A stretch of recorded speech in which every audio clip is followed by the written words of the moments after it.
তো আজকে দেখাচ্ছি একদম লাল লাল পায়েস, কিন্তু গুড় ছাড়া, একটু অন্যরকমভাবে। পুরোটাই কিন্তু আমি আমার মন থেকে বানিয়েছি।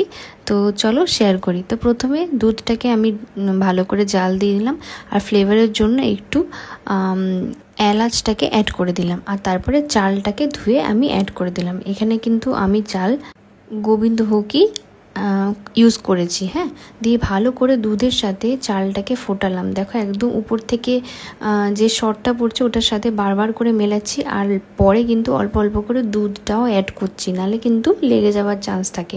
এবার ট্রিকি মানে ইন্টারেস্টিং পার্টটা যেটা হচ্ছে ক্যারামেলাইজ করবো আমি চিনিটাকে।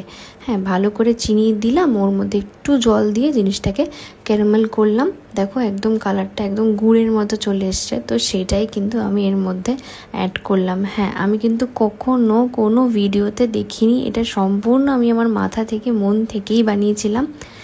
এবার দেখো এর মধ্যে আমি একটু দুধও অ্যাড করেছিলাম, আর ওই ক্যারামেল সুগারটাকে অ্যাড করে দিলাম। দিয়ে দেখো কালারটা কিন্তু অটোমেটিক্যালি যখন জাল দেবে এরকম একটা লালচে কালার চলে আসবে। উইদাউট অ্যাডিং এনি গুড়, হ্যাঁ, বা যে তোমার গুড়ের বাতাসা যেগুলো পাওয়া যায় সেটাও কিন্তু আমি অ্যাড করিনি। এটা সম্পূর্ণ কালারটা কিন্তু চিনি থেকেই এসেছে।